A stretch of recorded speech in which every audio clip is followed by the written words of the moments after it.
And let me be clear, I have to share a secret with you. It's not policies and procedures that hold an organization together. The strange attractor that holds organizations together is values.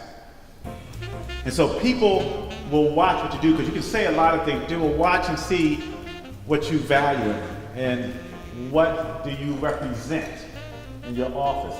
And then you will find that you will attract people who share those values. Hello everybody, we'll get started here. I'm going to talk a little slowly to make sure our presenter has enough time to eat. Thank you all for coming today to McMinnville City Club. I would like to go, this is our third to last. We have two more left of the season.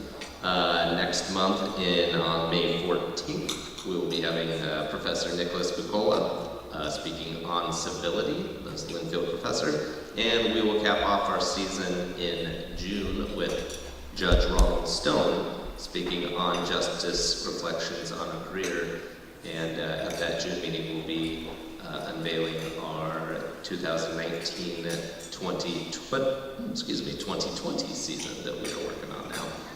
I'd like to go over our sponsors for this season, whom without we wouldn't be able to put these on.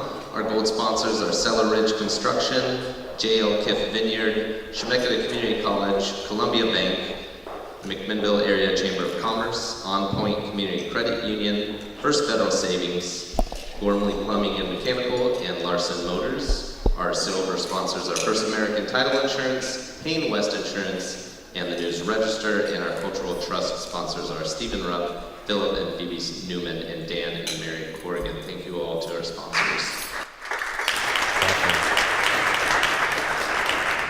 I've been reluctant to do this, but the past McMinnville Club president was known for telling a joke before each one, and but I have one today related to something. So it's real quick.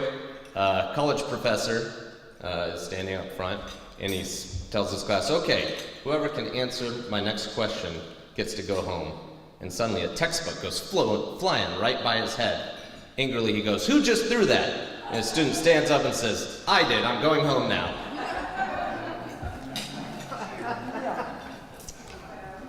Not bad. Which takes some intuitive, which takes, maybe some liberal arts thinking to come up with that, not just reciting facts in there.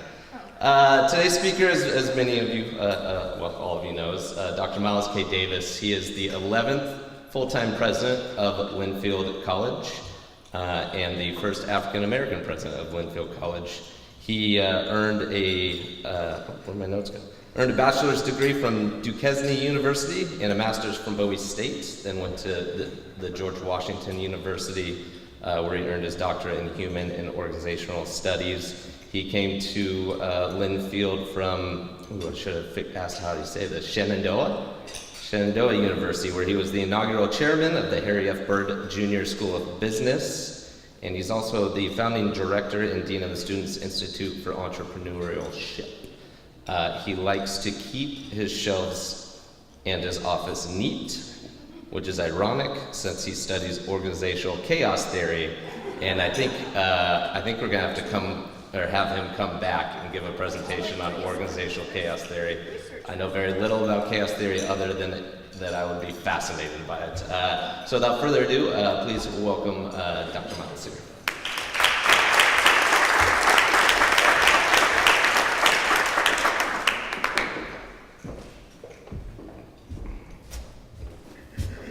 For the record, chaos doesn't mean that it's not organized. It's just that you don't understand the limits of the organization. So, so it's okay.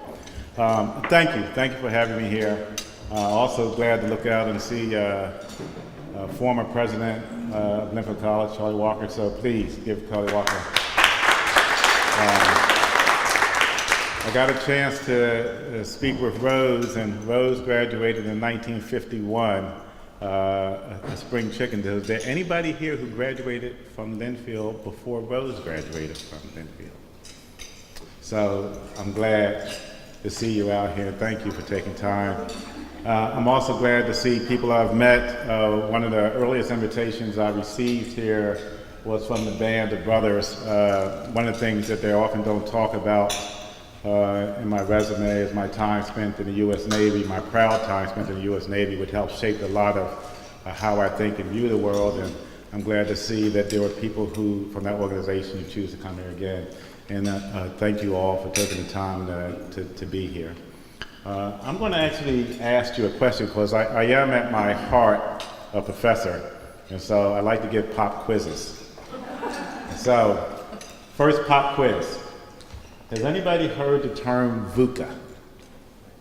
V-U-C-A. VUCA. Great, this will be an educational moment then, okay, all right. So, VUCA is a term that is used in the military. It stands for volatility, uncertainty, complexity, and ambiguity. It is often used to describe military situations where you don't know what's going on. You often don't know what you don't know.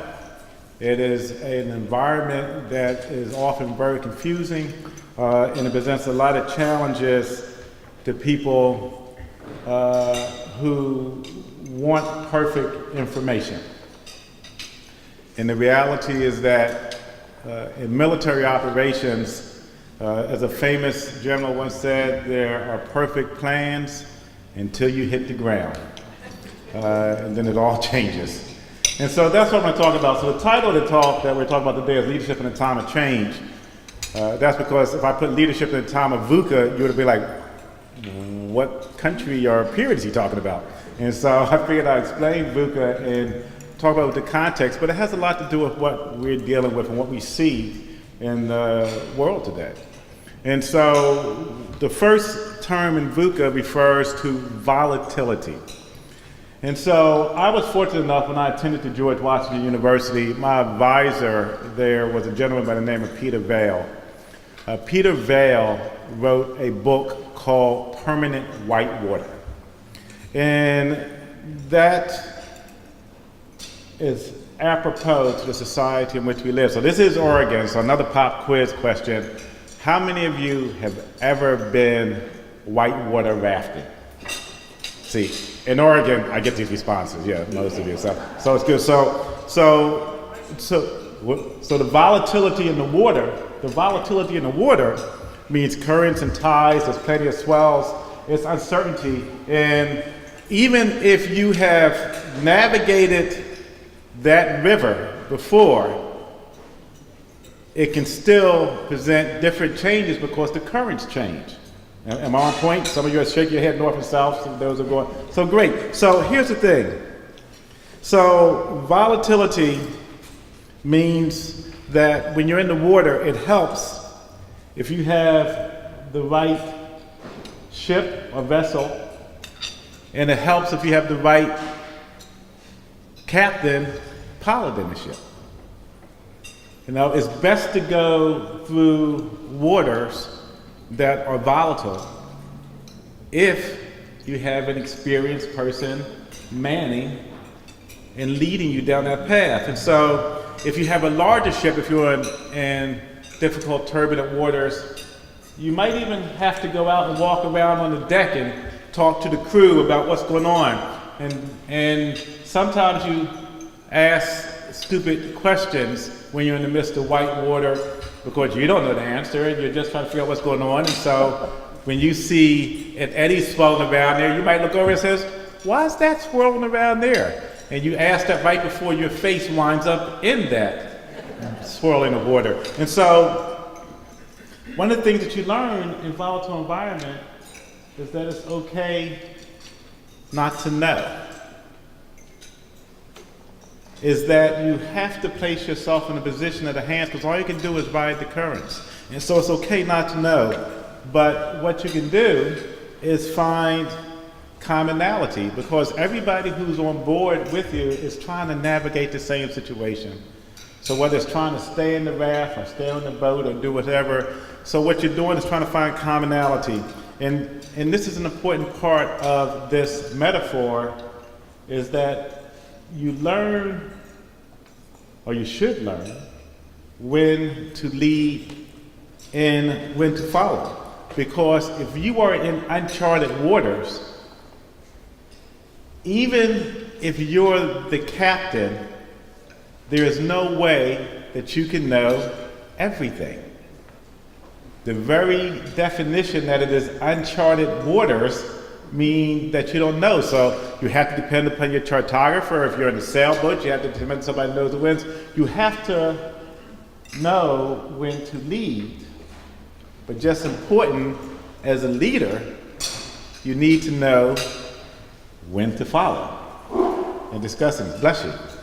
And so you also, it's important when you're discussing volatility, that volatility elicits an emotional response. Flying over here, and as I fly from East Coast to West Coast, and you go over the Rockies, you get turbulence. Anybody ever made that flight and got hit by the turbulence? Any of you ever heard anybody scream when that happened? It might have been me, I don't know.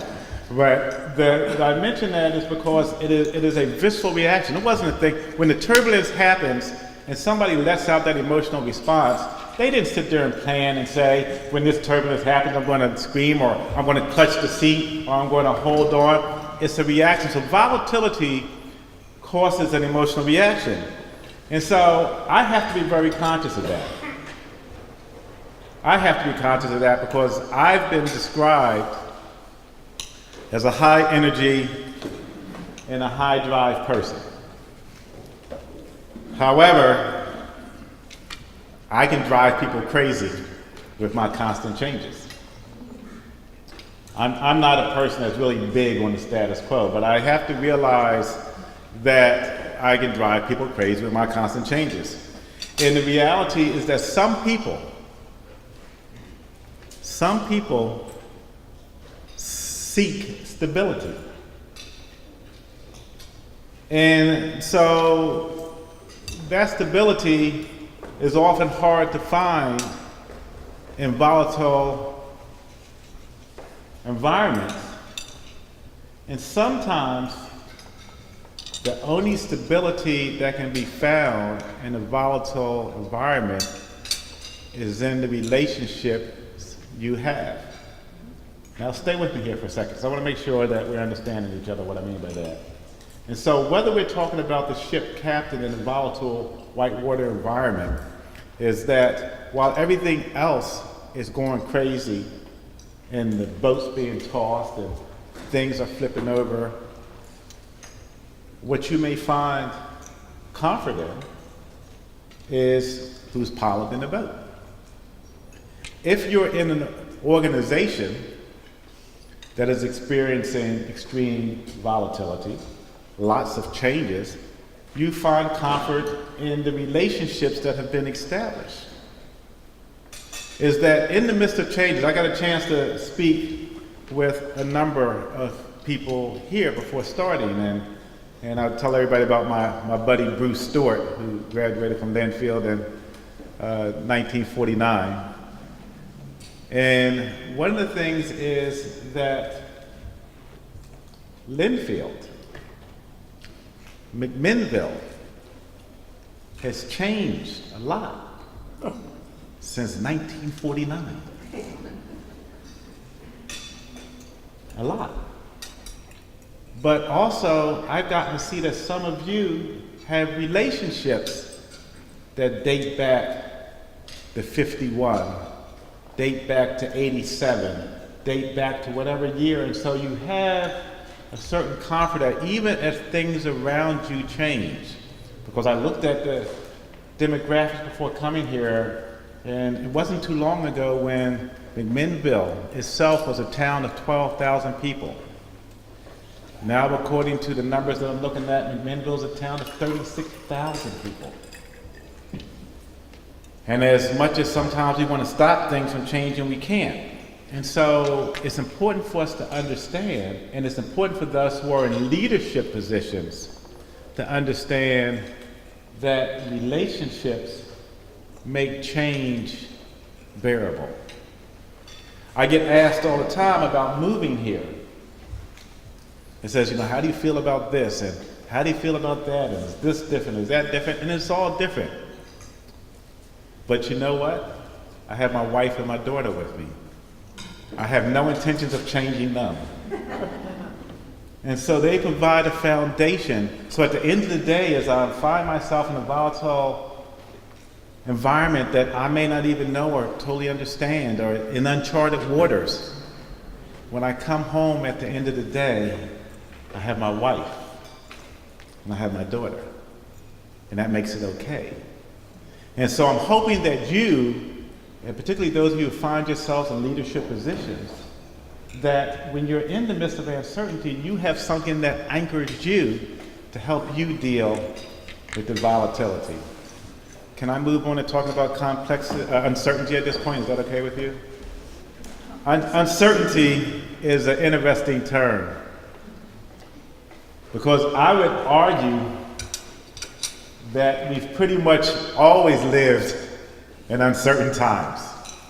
So if you look at World War I, 1914 and 1918, is there anybody who doubts that that was uncertain times? The Great Recession, 1929 and 1933, very uncertain times. Very uncertain times. World War II, by the way, I was honored to sit with people last December who had served in World War II. I was part of 1939, 1945. At certain times, the world didn't know what was going on. The Korean War, the Vietnam War, heck, 2019. Uncertain times. And one of the things that I'm reminded of, because unfortunately I'm an information junkie and I watch a lot of news, and I'm trying to withdraw from that dreadful habit, but I can't seem to pull myself away. As I watch the news, I'm reminded of the uncertainty of life, and I see things that are going on in Charlottesville, Parkland, and Las Vegas that remind me of how uncertain life is. And so it can be unpredictable. Our daily changes and political intrigues show us the uncertainty of leadership. We just don't know. However, as a leader, uncertainty should not cause us to be indecisive. Leadership requires that we be decisive, even when we're not sure what the right decision is. Now think about that for a second. Even when we're not sure, we still have to be decisive. That's the mark of leadership. None of us has crystal balls. I get asked all the time, where's Linfield going? I have my projections, I have my thoughts, but I'm sure that people who bought houses in 2007 didn't expect the economy to collapse in 2008. You don't know, you don't have a crystal ball. So all you can do is do your best intentions. None of us are able to predict precisely what the future holds. However, but there is a lesson from history. And what history teaches us, that where leaders have held on to their enduring values and had a clear vision and the courage to pursue it. And quite frankly, you have one of those leaders in your midst, because I know the history of Charlie Walker and the time in which he came from Linfield. When leaders have held on to their enduring values and had a clear vision and the courage to pursue it, the village will be safer at home and abroad. It is because that guides you in the direction of what you're doing. When everything else is uncertain, what people turn to leaders is for a sense of certainty. So they turn to leaders who are effectively leading to reassure them that even though we don't know, and even though there are things that are unpredictable and there are things that are happening, we turn to leaders to reassure us. Which leads us to complexity. Complexity is just part of the job. Complexity often comes about when dealing with people. It's, as someone said, it's life's easy, but people make it hard. Well, I don't know whether people really make it hard, but they at least make it a little bit more complex. Because once you introduce another human being, that other human being, that other group of people has their own needs, wants, and desires, which makes it complex. And so, a brief primer on chaos theory and self-organizing systems is there's something in chaos theory called a strange attractor. And I was trying to decide whether to use the technical, and we got any serious science geeks out here? You got one or two science geeks, okay. So you can tell them about phase space attractors. But I'm going to change the wording a bit. And so a strange attractor is something that holds molecules in place. And they call it a strange attractor because they really don't know what it is. It really is called a strange attractor because there's no term. And it helps protons stay in place in the balance. And sometimes it's in one place, sometimes it's in another place, but it keeps moving. So what does this have to do with our conversation here? Is that the responsibility of the leader is to determine what the true north is. Quick exercise. Everybody close your eyes. Close your eyes, seriously, close your eyes. And I want everybody to raise one finger and point to me in the direction of where they think north is. Point to where you think north is.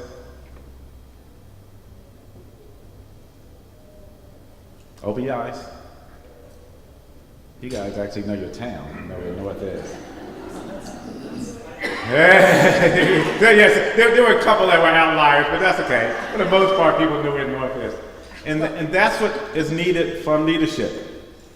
What is needed for leadership is to help steer the direction in an environment that is complex, to help bring it down to what is important, which way is true north, which is the direction that we're heading in.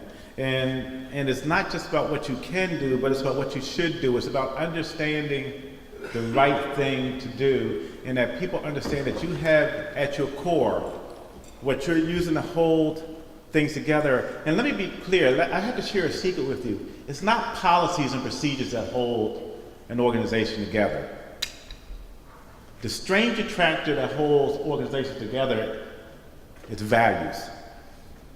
And so people will watch what you do, because you can say a lot of things. They will watch and see what you value and what do you represent in your office. And then you will find that you will attract people who share those values for better or for worse. My mama used to always say, she still does say, and for the record, I call my mama every morning at 7 o'clock and leave Planet Fitness, God rest her soul. And so I get reminded of these things. My mama says that if you want to understand who you are, look at who your friends are. Keep checking your friends because they're a reflection of you. And so that also extends within our context of our organization. What behavior do you tolerate in your household, in your organizations, among people who you know? What behavior do you find intolerable?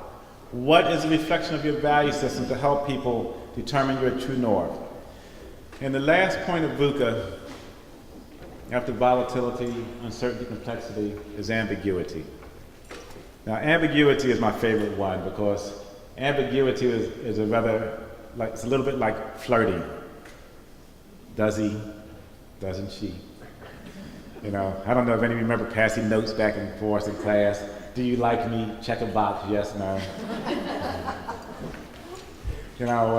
For those who don't like the ambiguity. There are modern devices you can use to swipe certain ways and you can eliminate any ambiguity as to whether somebody likes you or not. But it keeps the game interesting. And so for those of us who are dealing, it's a constant guesswork of life.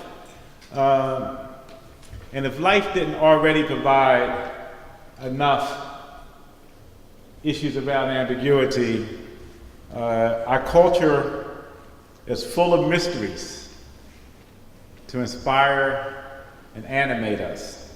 For example, who is Carly Simon singing about being so vain? I personally think it's about me. What exactly was that ending in The Sopranos about? I didn't get it. And don't get me started on Lost. Anybody see that besides me? Yeah, I didn't get it. And even the recent movie by Justin Peele, Us, I just don't get it. But the reality in all these things, you have your opinions, and I have mine. And these are ambiguous things. There's no real answer to them. You can sit there and discuss it. I'm sure that the writers had in mind and the song, or maybe it's just, in the case of Carly Simon, just to get airplay because everybody wondered if it was Mick Jagger or not. It's all there. But one aspect of leadership is this capacity to accept ambiguity. You have to accept ambiguity because you can never have perfect information, which quite frankly drives me crazy, because there's often an assumption that somehow if we take more time that we'll come up with better decisions. And I want to tell you that the research doesn't bear that out. The research doesn't bear out that if you take more time there'll be better decisions. It all depends on the context of the situation and if there is new information introduced into the situation. And so you're never going to have all the information you need. It's dealing with ambiguity. And so as a leader, you have to learn to live with uncertainties. You have to learn to live with the mysteries and the doubt. And it's really interesting because it also means renouncing ambiguity as a leader. Now stay with me here for a second. There are many things in life that are ambiguous. They always have been and always will be. We don't always know what things mean. We don't know why they happen. And we certainly don't know what will happen next. But as leaders, we stand in the space between ambiguity and where it must be resolved, where uncertainty, mystery, and doubt are distilled. If only for a moment, into a sense of purpose that leads to real actions in the real world, because often people are paralyzed by ambiguity. And anybody ever heard the expression analysis paralysis? That think something to death and decisions have to be made. So the world can be ambiguous, but leaders have to make decisions. So we have to both accept ambiguity and renounce ambiguity. We have to accept that we are not in control, that we don't have all the answers, even as people look to us for answers. The world is ambiguous. At the same time, we have to take responsibility for what we say and what we do. We can't do two things at once and can't say one thing and mean another. We can't be ambiguous. When he was a young man in 1958, Harold Pinter said that there are no hard distinctions between what is real and what is unreal, nor between what is true and what is false. A thing is not necessarily either true or false. It can be both true and false. Now, 50 years later, accepting the Nobel Prize for Literature, Pinter looked back on his younger self with some hard-won wisdom. Don't we all look back at our younger selves with hard-won wisdom? I'm just saying. He said, I believe that these assertions still make sense, and so still apply to the exploration of a reality through art. So as a writer, I stand by them. But as a citizen, I cannot. As a citizen, I must ask, what is true? What is false? I think Pinter was right. And I think that as leaders, we must not only ask what is true, what is false, but also what are we going to do about it? And our answer to that question can never be ambiguous. So I want to stop there after introducing those constructs around VUCA and application, and take time to enlist your questions and comments around the area of managing in times of change, in terms of turbulence, in terms of leading in a world that is often uncharted and full of volatility, uncertainty, complexity, and ambiguity. You look like you're ready to ask me something. Come on, come on. In the world of universities and higher education, the challenge of small private colleges is evident all over the country. Are there models that you're aware of that seem to be heading in the north direction? Yeah. So here's the interesting thing, is that the reality is that every institution has to define itself within what is distinctive for it. The challenge with adopting models is that they have to be looked at within a context of the history of that institution, what's its mission, what's its values, and quite frankly, a factor that is often not talked about is geographical location. What am I talking about? So as of yesterday, 8 or 9 institutions in New England have shut down. There's no model to address what they're dealing with in New England. The colleges and universities in New England are shutting down. And the reason that that's a challenge that can't be addressed from a different perspective is that if you look at the population map, that the students who went to that college, we're about 2 million students short of the traditional population, which is white middle-class students attending those institutions. And so it has to adjust to that geographic region. The Pacific Northwest is a different issue, and I'm coming to that. And so I think that I am not one that thinks that every college has to look alike. The reality is what is distinctive about it. The challenge is also how do you look at things that are not very sexy when talking about colleges and universities, which college presidents and university presidents are having to deal with increasingly, which is, how do I keep the lights on? How do I keep the lights on? And so we can have a lot of philosophical conversations about what should be taught, and the reality is that students vote with their feet. And so you have to make a decision regarding which programs you're going to offer and support consistent with the trends for your area and what you think is important. And so unless you have a sizable enough endowment, everybody here know what an endowment is, because I don't want to speak in words that, yeah. And so unless you have a sizable enough endowment that allows you to be immune from your budget being primarily operated by tuition and fees, you have to offer programs that students are willing to pay for. And so I see some interesting things happening, so I'm going to give you a few examples, and it's consistent for them, but may not work for Linfield. So for instance, St. John's, one of the oldest colleges in this country, just cut tuition and is offering an incredible program. But they did that after a donor stepped up and gave the college $350 million.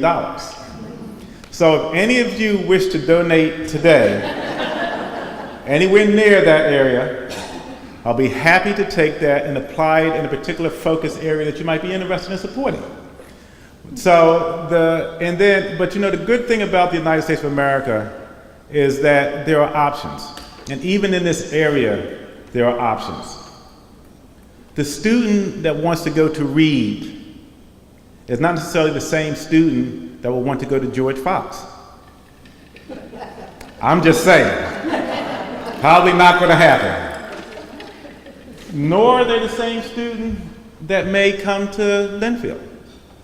And so what the model needs to look like, the True North model, is that we need leadership that is willing to take a hard look at the cost of what it is that we're delivering and make the necessary changes to get there.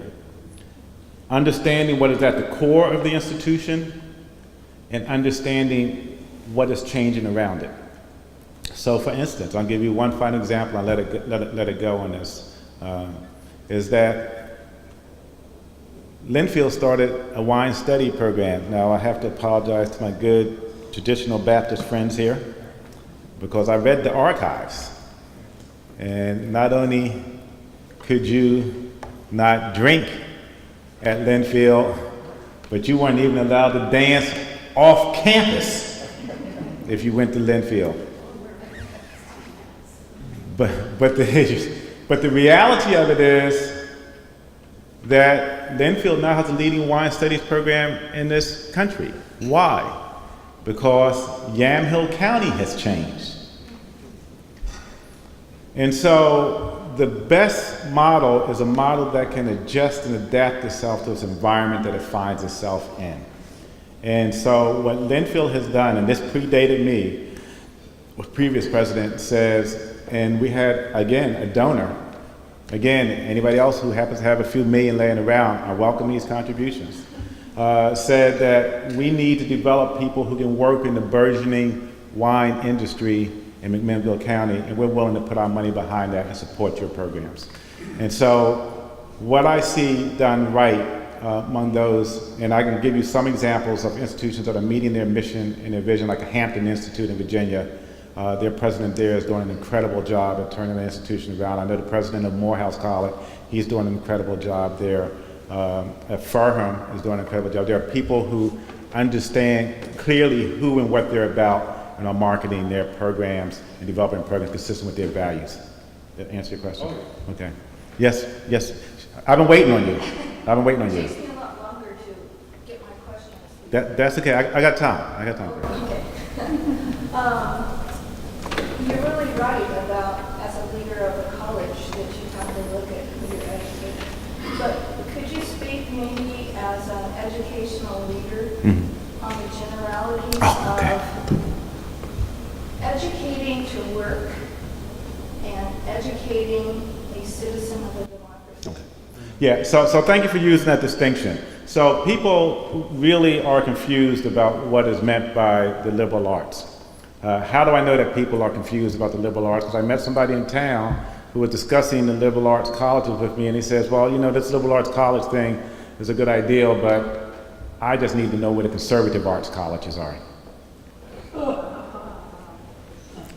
And so the term liberal arts has come to mean a political statement as opposed to what was just clearly articulated, which is citizens liberalis artis. Artis, arts, skills, liberalis, free, skills of free people.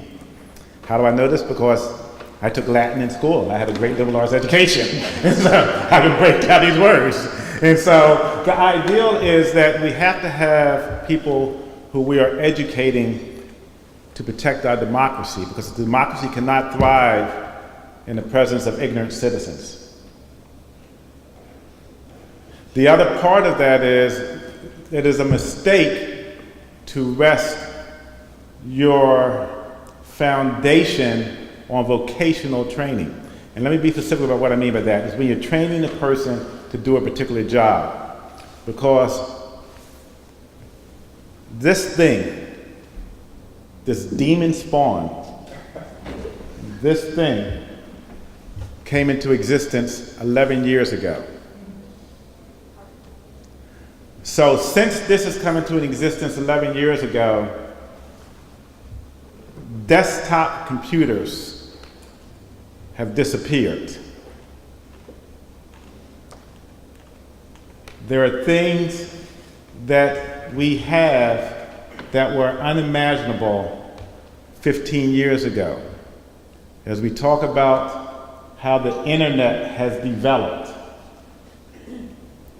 social media, whoever knew that somebody's status and standing in life would be based upon how many people liked something that they posted?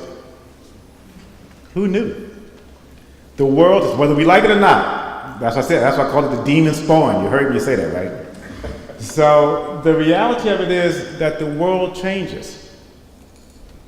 And we can't predict where things are going. What we need to do is produce people who can think, who can analyze and interpret information. Where I used to live at in Winchester, Virginia, down the street from my house, was an ice house. Any of you know what an ice house is? An ice house. And I'm sure that there were people who were trained to put that sheepskin on their shoulder, use that ice pick, throw that block in the ice and how to move. And I'm sure that they fought the introduction of the refrigerator. It all changes. And so what companies are looking for, though, what the world needs are problem solvers. We need people who can focus on more than a defined, slim thing that may or may not change. And so what we are committed to at Linfield are preserving that core, because if you look at what are our roots? Our roots are in producing preachers and teachers. When we were at American Baptist College, our roots are in producing preachers and teachers. But we produced a unique set of both preachers and teachers, because in order to be a missionary for the Baptist Convention, you had to learn how to argue and debate. You had to know how to do that.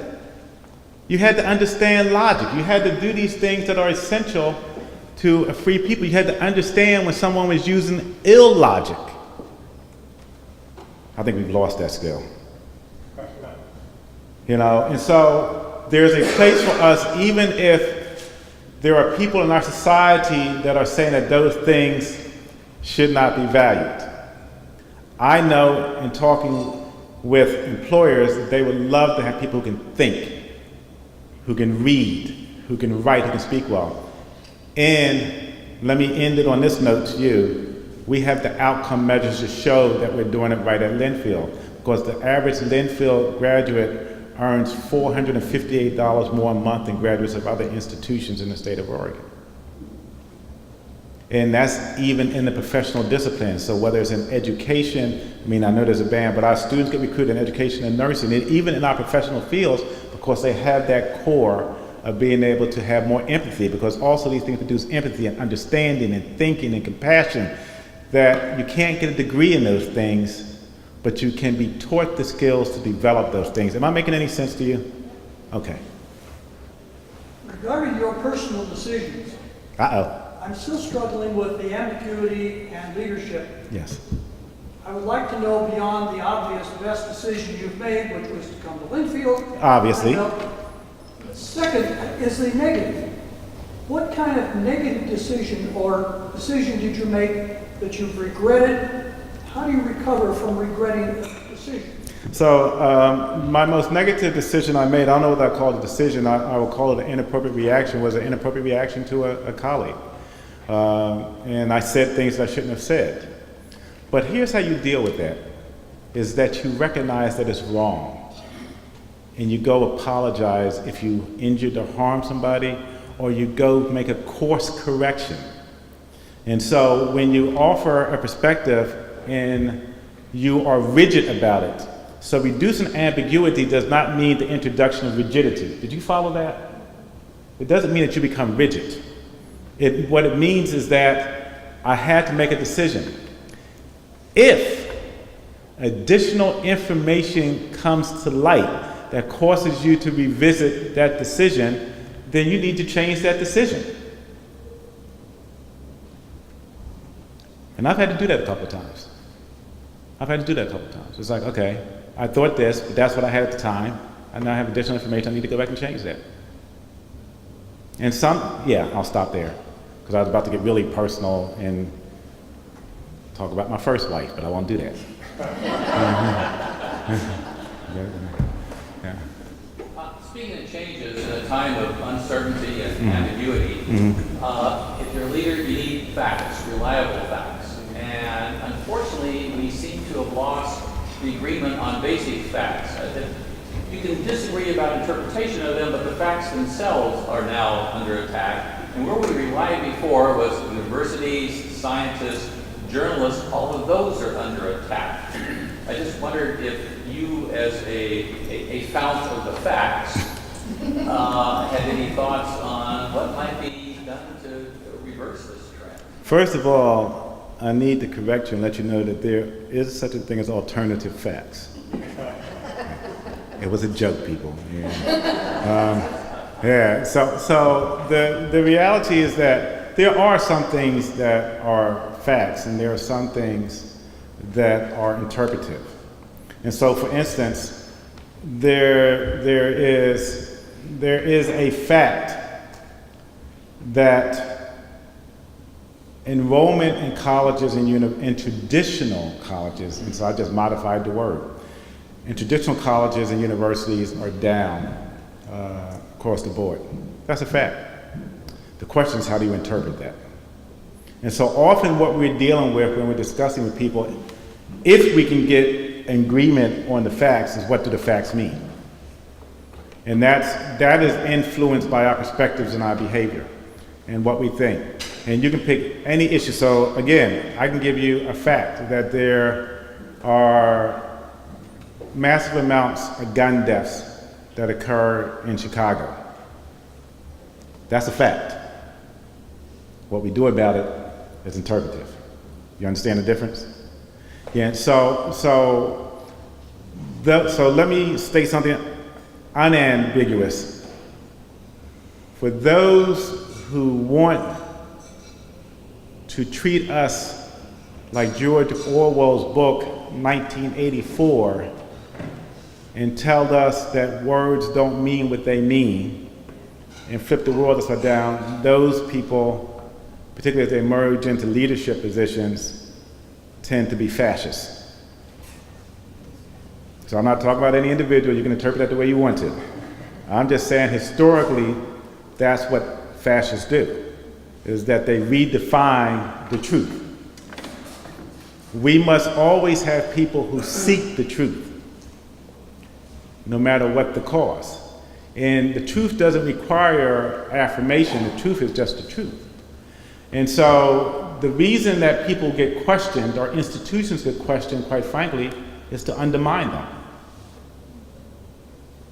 If we say that all institutions of higher education are just elitist, leftist places, then I can just dismiss them and not include them in the conversation. And that, or if we say, whenever time we put a broad label on somebody to dismiss them or use rhetoric that is dismissive of them, it's designed to undermine them. You don't know what you're talking about, you're a man. Now that may or may not be true. But the reality of it is that saying it of itself doesn't necessarily dismiss you. And so I think that part of it is what I'm doing here. Somebody apologized to me for the small number of people who are here. I'm like, no, they're the lucky ones, but no. The reality of it is that the reason I do this, because it's important to get out here and have these kind of conversations. I knew that you were going to ask me about the college. I know you're going to ask about uncertainty. But it's important to speak the truth, because even in my role, I've already seen, I had a great education, and we actually defined the word lying. There's a wonderful book by Siska Labak that talks about the definition of lying. So lying is the intentional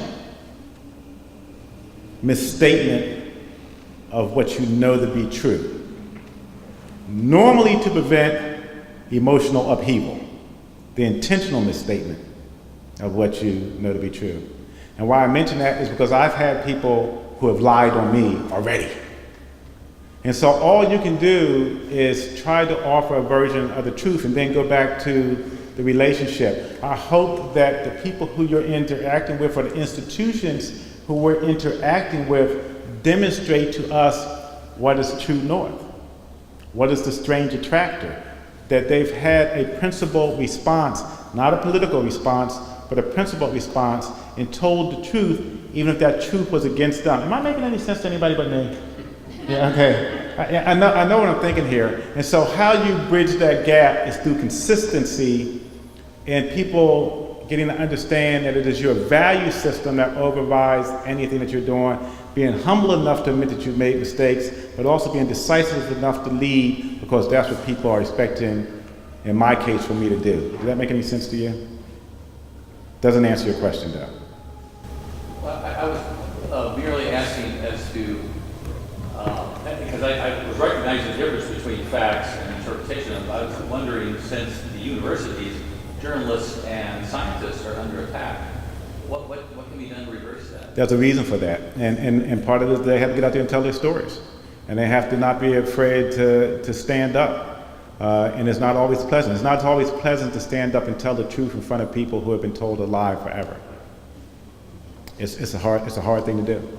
You just have to be willing to go out there and do it. And that's why I started from saying that even my being here in a small number of people, to go out there and offer you a perspective about what it is. If you had a question to ask, I didn't ask you to pre-submit any questions, because there's nothing that you're going to ask me here that I'm going to lie to you about or change. And some of you have been to other talks. There's a consistent theme that runs through my messages, and that's because I have a consistent moral foundation that causes me to answer things certain ways. Whether it's to my best interest or anybody's best interest, it's the right way to answer it. And so what we can do is to make sure that we're out there telling our stories. And quite frankly, those who wish to deceive us appear to have a bigger microphone, and some of us have tamped down our voices and don't want to stand up. I remind you of a passage that's in a book somewhere that says that all it takes for evil to succeed is what? Say it a little louder. Say that one more time. That's all it takes. So we have to get out there and do something. We have to be able to carry that torch and say what's right. I saw a hand over here. And I think that I'm running close to time. So if there's one burning question, I'll take that last burning question. Okay, go ahead. Yes, sir. Technology has a tendency to bring us, think within ourselves, and you said critical thinking is what business leaders are looking for in your graduates. Mm-hmm. How do you try to marry the two of them, where one seems to be the complete opposite of trying to get people to be an independent thinker, where you get the exchange of information between people? So if I don't come back to talking about AI, make sure I do as I finish answering your particular question, because I have to address this. All of our issues cannot be pre-programmed. All a machine does is respond to a set of algorithms and inputs. I like to play chess, and I play computerized chess. Somebody programmed that to give a response. It can make the decisions faster than I can, but sometimes I do irrational moves when I play chess which throw the programming off. Why is this important to understand? Is that programming follows a logic human beings often don't. Is that part of your job is to make decisions on things that can't be programmed in. That there's a variable that you have to account for, and even if we call it our gut, is a function of our experience.